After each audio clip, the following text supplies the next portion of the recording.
Proverbe chapitre 14. La femme sage bâtit sa maison, et la femme insensée la renverse de ses propres mains. Celui qui marche dans la droiture craint l'Éternel, mais celui qui prend des voies tortueuses le méprise.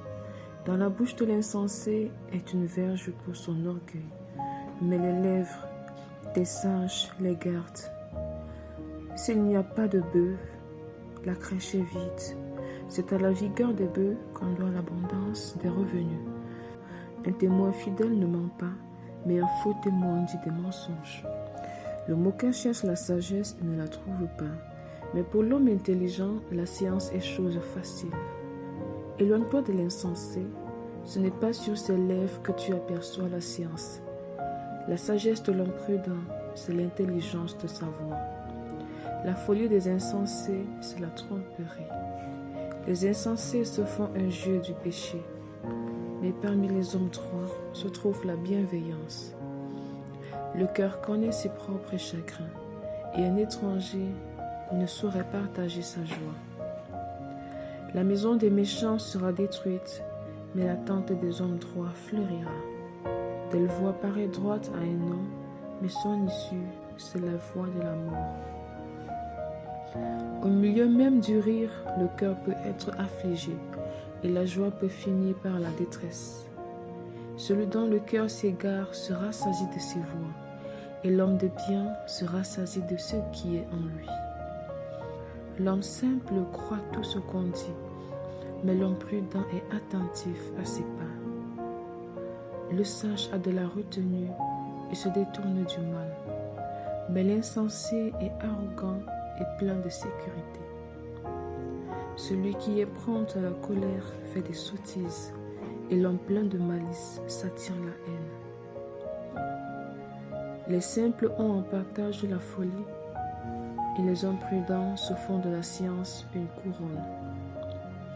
Les mauvais s'inclinent devant les bons, et les méchants aux portes du juste. Le pauvre est odieux même à son ami, mais les amis du riche sont nombreux.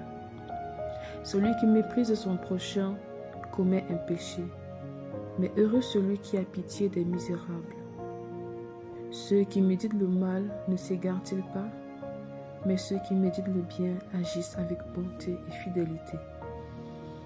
Tout travail procure l'abondance, mais les paroles en l'air ne mènent qu'à la disette. La richesse est une couronne pour les sages. La folie des insensés est toujours de la folie. Le témoin véridique délivre des âmes, mais le trompeur dit des mensonges. Celui qui craint l'Éternel possède un appui ferme, et ses enfants ont un refuge auprès de lui. La crainte de l'Éternel est une source de vie, pour détourner des pièges de la mort. Quand le peuple est nombreux, c'est la gloire d'un roi. Quand le peuple manque, c'est la ruine du prince. Celui qui est lent à la colère a une grande intelligence, mais celui qui est prompt à s'emporter proclame sa folie. Un cœur calme est la vie du corps, mais l'envie est la carie des os. Opprimer le pauvre, c'est outrager celui qui l'a fait, mais avoir pitié de l'indigent, c'est l'honorer. Le méchant est renversé par sa méchanceté, mais le juste trouve un refuge, même en sa mort. Dans un cœur intelligent repose la sagesse, mais au milieu des insensés, elle se montre à découvert. La justice élève une nation, mais le péché est la honte des peuples. La faveur du roi est pour les serviteurs prudents, et sa colère pour celui qui fait honte. Amen.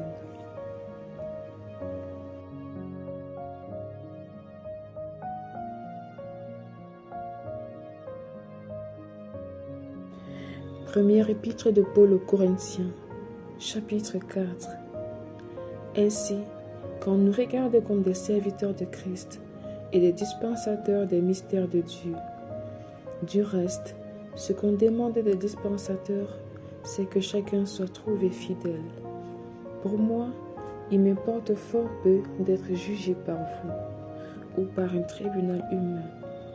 Je ne me juge pas non plus moi-même. car je ne me sens coupable de rien. Mais ce n'est pas pour cela que je suis justifié. Celui qui me juge, c'est le Seigneur. C'est pourquoi ne jugez de rien avant le temps, jusqu'à ce que vienne le Seigneur, qui mettra en lumière ce qui est caché dans les ténèbres, et qui manifestera les desseins des cœurs. Alors chacun recevra de Dieu la louange qui lui sera due.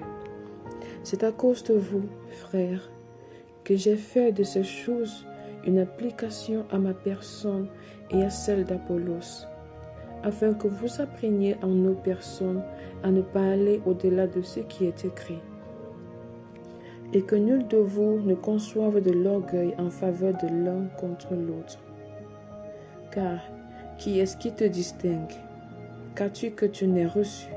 Et si tu l'as reçu, pourquoi te glorifies-tu comme si tu ne l'avais pas reçu?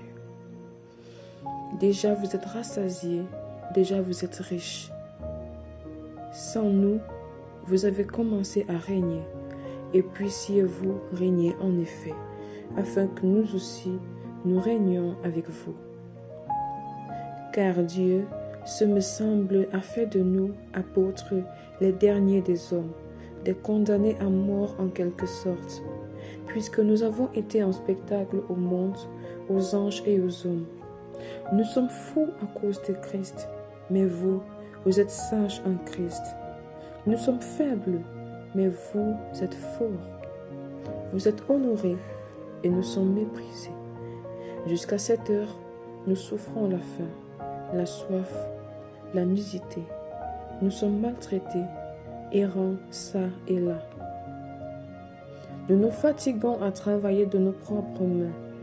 Injuriés, nous bénissons. Persécutés, nous supportons. Calomniés, nous parlons avec bonté. Nous sommes devenus comme les balayures du monde, le rebut de tous jusqu'à maintenant. Ce n'est pas pour vous faire honte que j'écris ces choses, mais je vous avertis comme mes enfants bien-aimés. Car quand vous auriez 10 000 maîtres en Christ, vous n'avez cependant pas plusieurs pères. Puisque c'est moi qui vous ai engendré en Jésus-Christ par l'Évangile. Je vous en conjure donc, soyez mes imitateurs. Pour cela, je vous ai envoyé Timothée, qui est mon enfant bien-aimé et fidèle dans le Seigneur.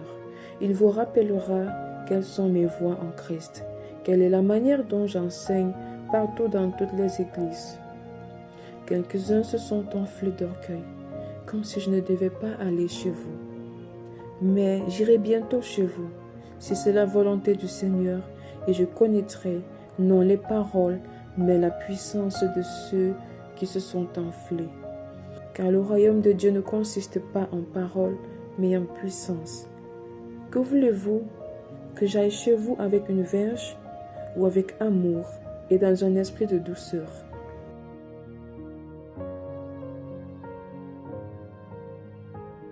1 Corinthiens chapitre 5. On entend dire généralement qu'il y a parmi vous de l'impudicité, et une impudicité telle qu'elle ne se rencontre pas même chez les païens. C'est au point que l'un de vous a la femme de son père, et vous êtes enflé d'orgueil, et vous n'avez pas été plutôt dans l'affliction, afin que celui qui a commis cet acte fût ôté du milieu de vous. Pour moi, absent de corps, mais présent d'esprit, j'ai déjà jugé, comme si j'étais présent, celui qui a commis un tel acte. Au nom du Seigneur Jésus, vous et mon esprit étant assemblés avec la puissance de notre Seigneur Jésus.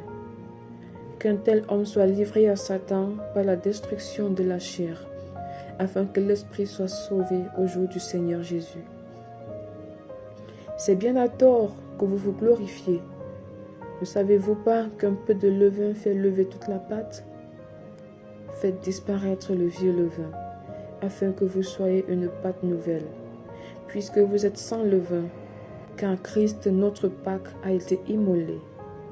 Célébrons donc la fête, non avec du vieux levain, non avec un levain de malice et de méchanceté, mais avec les pains sans levain de la pureté et de la vérité. Je vous ai écrit dans ma lettre de ne pas avoir des relations avec les impudiques. Non pas d'une manière absolue avec les impudiques de ce monde, ou avec les cupides et les ravisseurs, ou avec les idolâtres. Autrement, il vous faudra sortir du monde. Maintenant, ce que je vous ai écrit, c'est de ne pas avoir des relations avec quelqu'un qui, se nommant frère, est impudique, ou cupide, ou idolâtre, ou outrageux, ou ivrogne, ou ravisseur, de ne pas même manger avec un tel homme. Qu'ai-je en effet à juger ceux du dehors? N'est-ce pas ceux du dedans que vous avez à juger? Pour ceux du dehors, Dieu les juge. Ôtez le méchant du milieu de vous.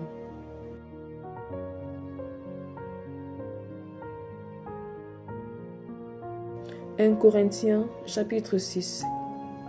Quelqu'un de vous, lorsqu'il a un différend avec un autre, ose-t-il plaider devant les injustes et non devant les saints? Ne savez-vous pas que les saints jugeront le monde? Et si c'est par vous que le monde est jugé, êtes-vous indigne de rendre les moindres jugements? Ne savez-vous pas que nous jugerons les anges? Et nous ne jugerions pas, à plus forte raison, les choses de cette vie. Quand donc vous avez des différends pour les choses de cette vie, ce sont des gens dont l'Église ne fait aucun cas que vous prenez pour juge. Je le dis à votre honte. Ainsi, il n'y a parmi vous pas un seul homme sage qui puisse prononcer entre ses frères. Mais un frère plaide contre un frère, et cela devant des infidèles. C'est déjà certes un défaut chez vous que d'avoir des procès les uns avec les autres. Pourquoi ne souffrez-vous pas plutôt quelque injustice? Pourquoi ne vous laissez-vous pas plutôt dépouiller? Mais c'est vous qui commettez l'injustice et qui dépouillez. Et c'est envers des frères que vous agissez de la sorte. Ne savez-vous pas que des injustes n'hériteront point le royaume de Dieu? Ne vous y trompez pas.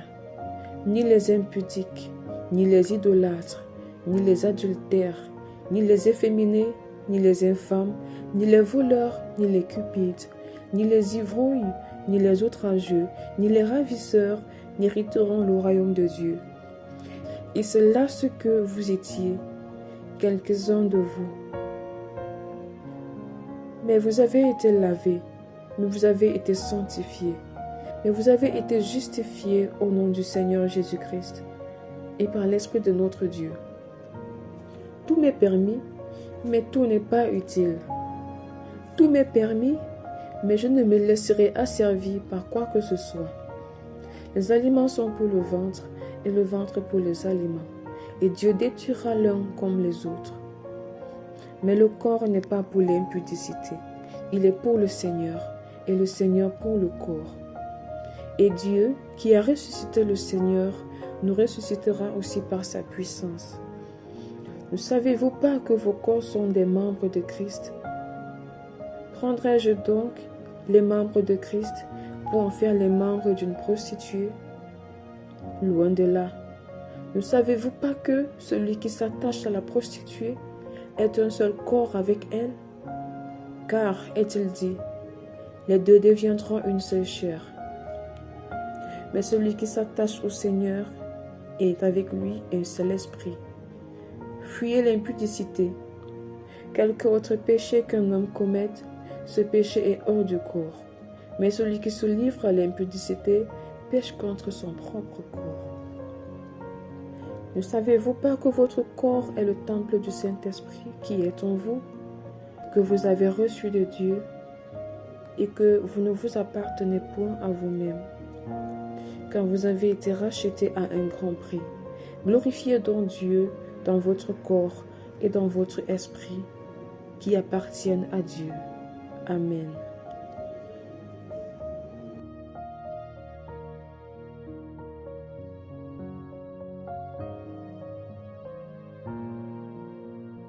Psaume chapitre 21. Au chef des chantres, psaume de David. Éternel, le roi se réjouit de ta protection puissante. Oh, comme ton secours le remplit d'allégresse. Tu lui as donné ce que désirait son cœur, et tu n'as pas refusé ce que demandaient ses lèvres. Car tu l'as prévenu par les bénédictions de ta grâce. Tu as mis sur sa tête une couronne d'or pur. Il te demandait la vie, tu la lui as donnée. Une vie longue pour toujours et à perpétuité. Sa gloire est grande à cause de ton secours. Tu places sur lui l'éclat et la magnificence. Tu le rends à jamais un objet de bénédiction. Tu le combles de joie devant ta face. Le roi se confie en l'Éternel et par la bonté du Très-Haut, il ne chancelle pas. Ta main trouvera tous tes ennemis, ta droite trouvera ceux qui te haïssent. Tu les rendras tels qu'une fournaise ardente, le jour où tu te montreras. L'Éternel les anéantira dans sa colère, et le feu les dévorera. Tu feras disparaître leur postérité de la terre, et leur race du milieu des fils de l'homme. Ils ont projeté du mal contre toi. Ils ont conçu de mauvais desseins, mais ils seront impuissants. Car tu leur feras tourner le dos, et avec ton art tu tireras sur eux. Lève-toi, Éternel, avec ta force. Nous voulons chanter, célébrer ta puissance. Amen.